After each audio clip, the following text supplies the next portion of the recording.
Hey there! You've probably heard of the Basel problem before, the problem of summing up all the reciprocals of the squares of natural numbers.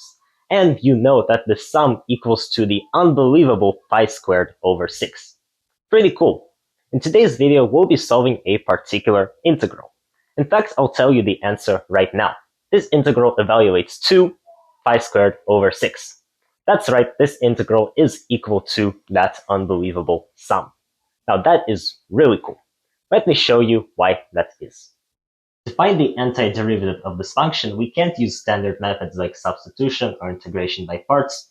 Try it yourself if you wish, but this function does not even have an elementary antiderivative. So here we're very fortunate to have Taylor series come to our aid.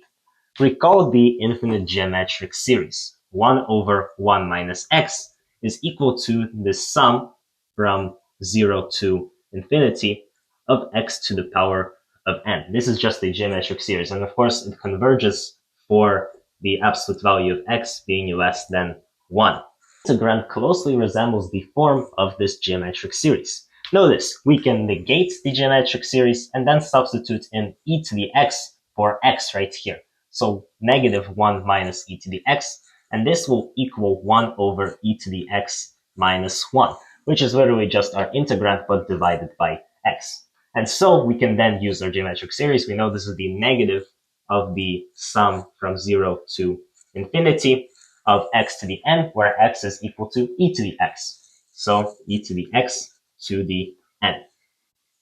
We must also say that this series converges only for the absolute value of e to the x being less than 1, or we can remove the absolute value because e to the x is always positive, and so that means it's for x on the integral from negative infinity to 0. So for all negative values of x, e to the x is less than 1.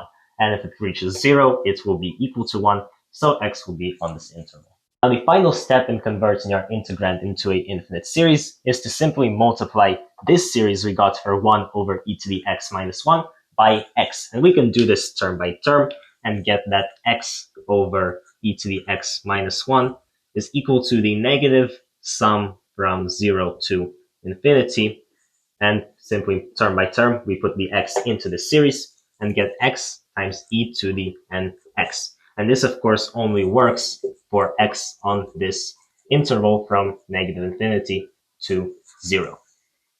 Now we can attempt to integrate this series, and we will have the integral from 0 to infinity of this negative sum from 0 to infinity of x times e to the nx in dx. We can take the negative outside and integrate term by term. So we will have the negative sum from 0 to infinity of the integral from 0 to infinity of x times e to the nx in dx. And now we have a slightly easier problem. We are asked to integrate this function first, but now we have to integrate this function. And this function does have an elementary antiderivative, and we can get there using integration by parts. So let us do this quick sub-problem. We can now solve this integral using integration by parts. Let us have u be equal to x, and then dv be equal to e to the nx in dx. And so we will get that du is equal to dx, and v is going to equal this integral of e to the nx dx. And how do we solve this integral? Well, we can do a very simple substitution. Let us have t be equal to e to the x, and so we get that dt is equal to e to the x dx. And so we have the integral v is equal to the integral of t to the power of n in dx, and dx is of course equal to dt over e to the x. But e to the x is equal to t, so this is simply dt over t. And then we get, of course, that this integral is the integral of t to the n minus 1 in dt. And we can do this using the power rule and get that it's equal to t to the n over n. But t is equal to e to the x, so this is equal to e to the nx over n, and plus a constant. But we don't care about the constant. Now we have this v, we can simply let it be equal to e to the nx over n and proceed with our integration by parts. we know that the integral of u dv is equal to uv minus the integral of v du. And we get that the integral of u dv is equal to uv, u is equal to x, v is equal to e to the nx over n. So x times e to the nx over n, and then minus the integral of v again, e to the nx over n, and then in du, and du is equal to dx.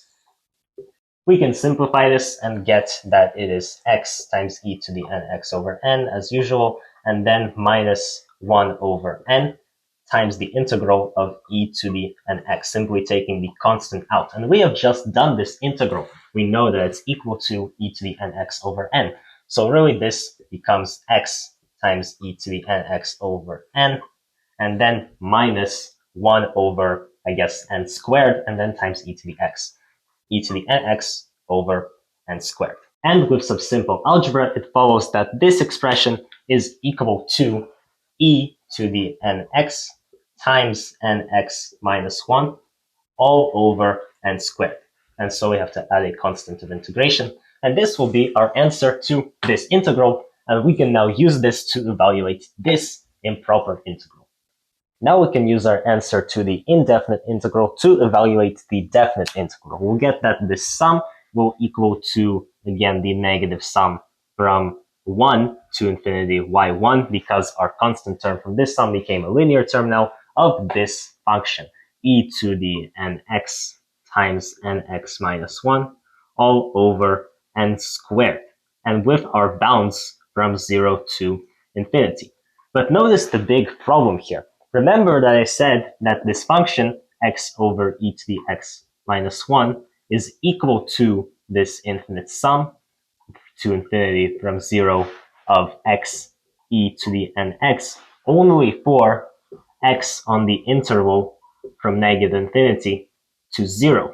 And our bounds are from 0 to infinity. So clearly we can't even apply our bounds because this function is not defined on those values. So what should we do here? Well, here we have to acknowledge our mistake and make some slight adjustments.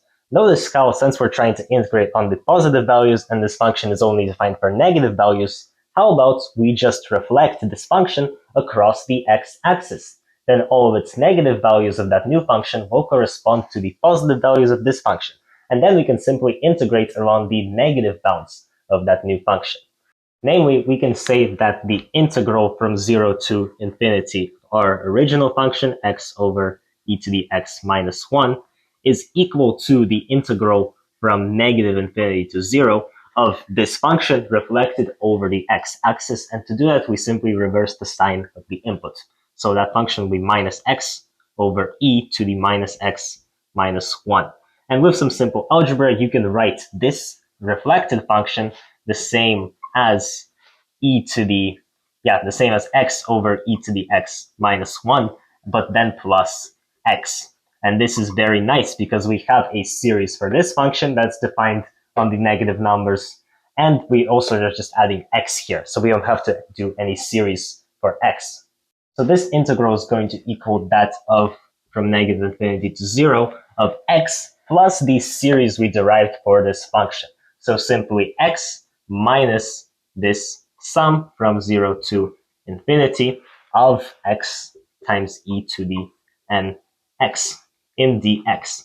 And this we can now actually do because this series is defined on the negative, so we can apply our integration bounds. Before we apply our bounds, we can simplify the integrand just a bit by writing out the first term in order to get the integral from negative infinity to 0 of x minus the first term of the sum. Notice e to the 0 is just 1, and so x minus x, and then we can write out the following sum from infinity of n equals 1 and x e to the nx, all in dx. And this way we get rid of these x's and simply are left with the integral from negative infinity to 0 of this negative sum. And as we know, this sum is equal to this result right here. We can use the sum we got from our definite integral, which is right here, and not have to change the starting index because there are no extra constant terms.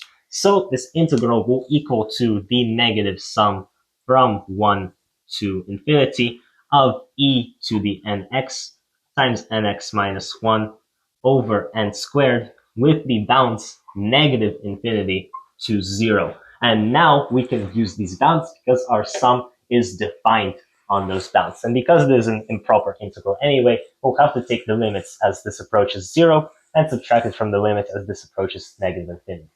Notice that as x approaches negative infinity in our sum, the value of e to the nx will approach 0, making the limit 0 and therefore cancelling out our lower bound. However, for the case of 0, we have to take the limit as x approaches 0 from the left side, because remember where we are integrating from. And to show that this behavior of the function is the same as for plugging in 0, takes a bit of work and I will not cover it here, but if any of you in the comments want to explain why, then please do. So what I'm saying is that we are justified to plug in 0 into our sum in order to get our answer. Doing that, we get the negative sum from 1 to infinity. Notice e to the nx becomes 1 at x equals 0, and notice nx also becomes 0. So we simply get the sum, the negative sum of minus 1 over n squared. And notice negative and negative, simply use the distributive property here, and get that this is equal to the sum to infinity from 1 of 1 over n squared. And ta-da! We are done. As we all know, this is the sum in the Basel problem, the sum of the reciprocals of the squares of natural numbers, 1 over 1 squared plus 1 over 2 squared, 3 squared, and then so on, which is equal to pi squared over 6. Therefore, our integral is equal to pi squared over 6. What an interesting result, isn't it? Now, one final note before we end the video on the Riemann-zeta function. The zeta function takes in a complex input s and returns the infinite sum of 1 over n to the s, where n is the index. And clearly, as we've been talking about all video about pi squared over 6, that's just equal to zeta of 2, as you can see. Now, the integral we did today, which connects to zeta of 2, the integral from 0 to infinity of x over e to the x minus 1, is also a special case of the zeta function, and it's a special case of the integral generalization of it. In fact, the zeta function, as you see right here, can be written as 1 over the gamma function of s times this integral. The process we did to solve the integral where s was equal to 2 is very similar to the process where s is any number, but I won't get into the details today because this video is already quite long, but I'll leave a couple pages here on screen so that an interested viewer can read them. To very briefly summarize what happens, we have to solve this integral, which we can do by applying integration by parts s times, and then we can evaluate our improper integral of our sum we get from expanding this integrand into a sum. We get some scary products, which result in a factorial, and then the zeta function just comes out just like that. And this is equal to this integral. And of course, the factorial is only valid for integers, and we can extend the factorial into all complex numbers by the gamma function. And so we get this identity. So that is it for today's video. Thank you all for watching to the end. I greatly appreciate it. Make sure to leave your suggestions for videos in the comments, and I will see you next Wednesday.